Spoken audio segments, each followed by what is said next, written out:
Hey everyone, we are well into nonfiction November, and I thought what better way to celebrate than to do the nonfiction book tag. So this book tag was, I think, created by Olive from Book Olive, and thought it would be a fun tag to do considering it is nonfiction November. So without further ado, let us get started. The first question is, how much nonfiction do you read? And for this, I actually have a graph that I do because I keep track of my reading. And as you can see, about a fourth of what I read is actually nonfiction, which is to say the yellow-orange region of this little pie chart. And spoilers for the end of the year stats. I make a point to fit nonfiction onto my TBR, and I think it does show. I'm glad I've been able to keep up this amount of nonfiction, because I know when I first started my channel, I was shocked by how much nonfiction I read because I didn't think I was reading that much. But as it turns out, it's a decent amount. Personally, I think it's a decent amount. Moving on to question 2, what kind of nonfiction videos do you make or do you want to make on your Booktube channel? For this, I think one thing else are vlogs. The first vlog I ever made was for a nonfiction book, specifically because I wanted to talk about that book. And one reason I love vlogging about nonfiction books is because when I vlog, I want to talk about what I'm reading. And the great thing about nonfiction books is they're rarely something you can actually spoil. People read it because they want to learn about what's going on, and maybe because you're familiar with the subject. So if I decide to talk about it, it's not going to ruin the experience for other people. It'll just let you know what it's about and whether or not you're interested in getting involved. Of course, there's a balance there of me trying to figure out how much do I describe the book without just reiterating the entire book to you. On top of that, though, I think nonfiction reviews are important for me. It's particularly science nonfiction books that I would like to review. As a scientist, I do like to talk about science, and I do think that reviews are a great way to sort of expose people to a certain type of science and get them interested in wanting to participate in it. I got a playlist where I do science reviews, and I have not been keeping up on it, but my goal is to do ideally a standalone review for every science book that I read. I have not done that, but it's still a goal of mine to go back and review books that I've been reading this year that are science, because it's one of those things that I would like my channel to be known for, which is to say that I'm a scientist. I talk about a lot of things, one of those things being science. So it's one thing that I love to talk about. What else? I guess that's the only thing. I mean, I made a recommendation video, and I would love to make more of those, although mine were just general nonfiction books that I like. I don't think yet I'm at the point where I've read enough nonfiction to say these are all the best nonfiction books ever written. I'm working on it. Number 3. What is your favorite subgenre of nonfiction? And let's be clear, it is not science. I do like science, but maybe it's because I study science and spend so much time learning about it outside of my Booktube channel that it is not what I want to read primarily.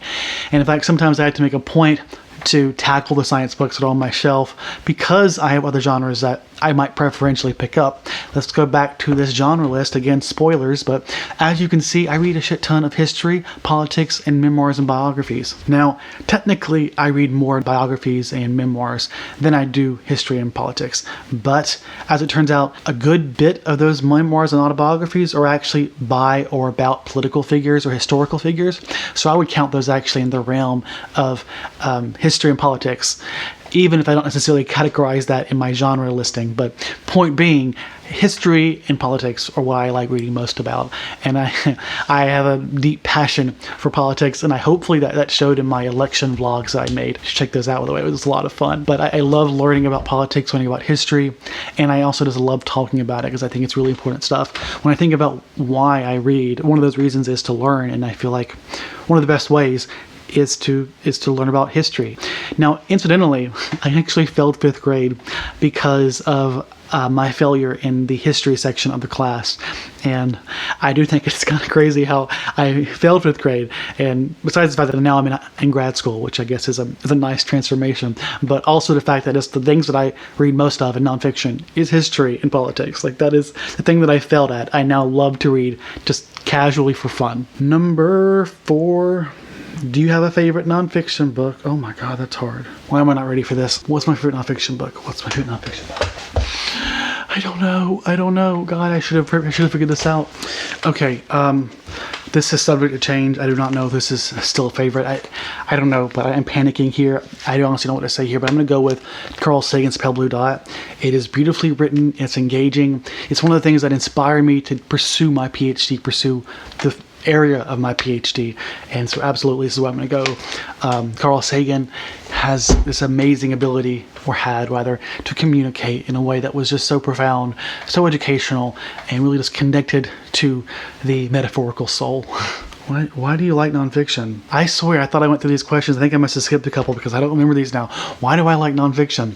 Well, I said before I want to learn, and I do feel like nonfiction is one of the central places to learn. You know, it's like literally just information about the world. So that's one reason. But also just because I guess when it comes to what I read and why I read it, I want to understand the world better, but I also want to connect to people, connect to things, understand the world. Like there's history and politics, which helps me understand the historical context of people and our history and how we got to where we are today. If I want to understand the world, the universe, it's important that I understand the context of us. I feel like I'm not being very clear here what I'm saying. It feels kind of mushy-gushy. It's not how I'm intending it, but that's the best I can say. When it comes to science, I just want to understand everything there is to know about the universe. And it's that simple. I want to know everything and destroy the world. I'm looking at what's on my shelf right now, my nonfiction shelf, TBR, and thinking about like there's areas of history that I don't know enough about.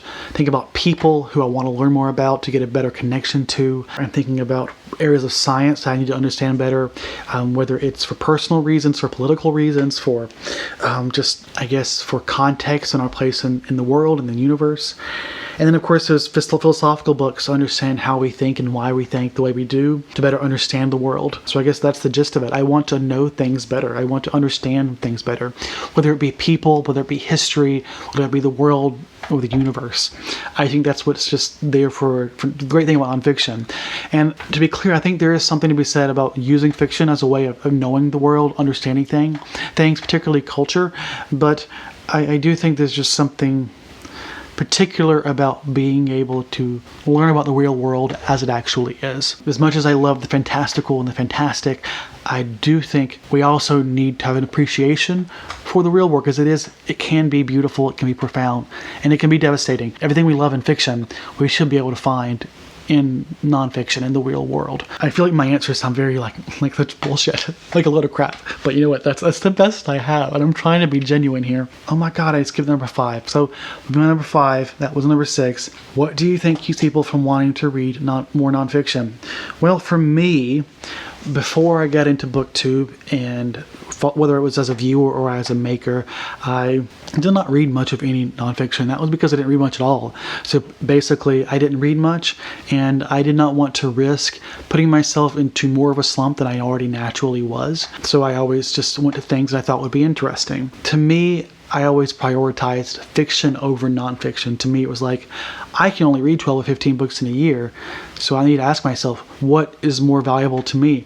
These unique fictional experiences or learning about the world? And to me, I think I devalued nonfiction. So if I was going to make time to read, to me, nonfiction wasn't worth reading, and I do think that's not fair. If I had to choose between fiction and nonfiction, sorry, I'm getting myself in a conundrum here. I'm asking myself what's better, fiction or nonfiction. That wasn't the question. It's not the point of this conversation.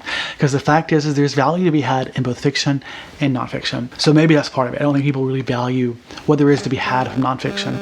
But I also think that they have an expectation of what nonfiction is, and this idea that it can't be engaging or it can't be fascinating or something that's fun to read, when it absolutely can be. It's all about finding what type of nonfiction book you like and finding a topic you like, right? But when I think about the type of nonfiction book that we normally read, like things we might have to read for class, they tend to be boring. Like, have you ever been given a nonfiction book in school that you loved? Like, personally, I'm not sure I ever did. I think when you think about nonfiction, you think of school and think of boring, and you think of work, and that's not what reading is necessarily people want it to be. Number 7, what's a nonfiction book that you read because of Booktube? Well, this one I think I'll say, The Warmth of Other Suns by Isabel Wilkerson. And I read this after hearing about it on Jordan from Left on Red's page. This book is about the Black migration from the southern region during the Jim Crow era to the north and the west to basically escape Jim Crow. And this is a unique story. I think it would work great for a lot of people because she focuses on 3 or 4 different people and telling their story as a way of getting across what was involved in this type of migration and the variety of experiences as well as the context of the world. So this is, I think, less academic and more narrative style in a way that it's probably more conducive to most people. But it was very educational, and I loved it. I loved it for that. I loved it because it revealed to me a piece of history that I never knew about. This is what I'm talking about with having to learn about things that you don't know happened, or even things that you think you understand but you don't understand. There's just so much about the world that we don't know that I think hinders us. It makes it harder for us to appreciate the world as it is now and how we got to where we are and how to move forward still, but also just to appreciate reality of history, because we have this idea of what used to be, and it's almost certainly not true.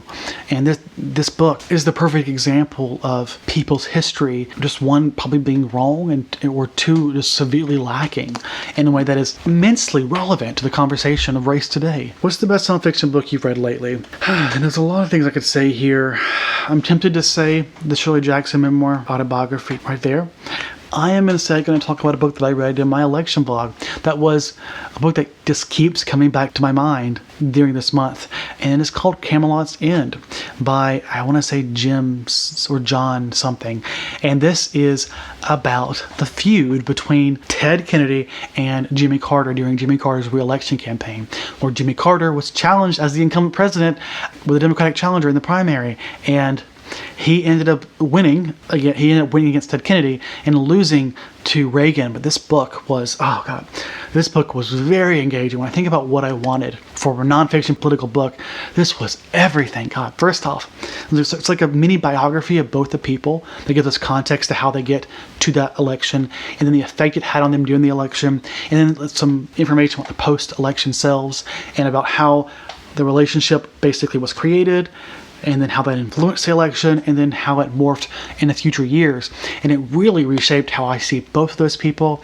And God, it's just the way he was able to make this election feel so prevalent, so relevant, and yet so fascinating was just, so good. The more I think about it, the more I want to reread it, because it was such an amazing ride. As someone who loves political campaigns and loves political rivalries, it also, I think, was just particularly relevant to today when you think about how you have people who are basically on the same side fighting and then hurting one another. Well, it's true that Jimmy Carter had a lot of problems and would have been hard for him to get reelected in the first place. It's also true that there is some serious imagery between Kennedy and Carter and, say, Clinton and Bernie. You have two people of this generally same mindset who have very different ideas on how to approach it, and basically not a willingness to work together to defeat a common goal, which incidentally we have Trump and we have Reagan, two very similar people in very similar backgrounds, and the result was very similar. But for more of that, I would invite you to my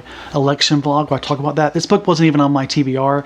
I got it granted on NetGalley, and I found the audiobook and listened to it, and God, it was a phenomenal book. I'm so glad that I read it. It actually got published in September of last year, so it's fairly old, but I'm so glad that I was granted the ER, because it was the only reason I actually decided to pick it up, and God, well, I'm glad I did. What are some of your nonfiction reading goals? Number 9. Well, I don't think I mentioned it actually. So as I said, I'm reading like 25% nonfiction right now. I think my goal might be a third nonfiction, because there's a lot of nonfiction I want to get to, and I do think it's a matter of reminding myself this stuff matters to me, and not to get overwhelmed by the flashy stuff that can happen in fiction.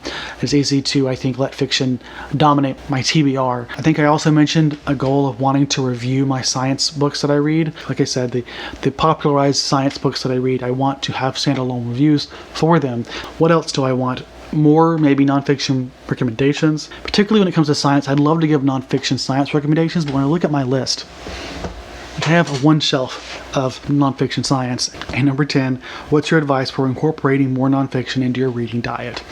And for this, I think it's just similar things I've already said.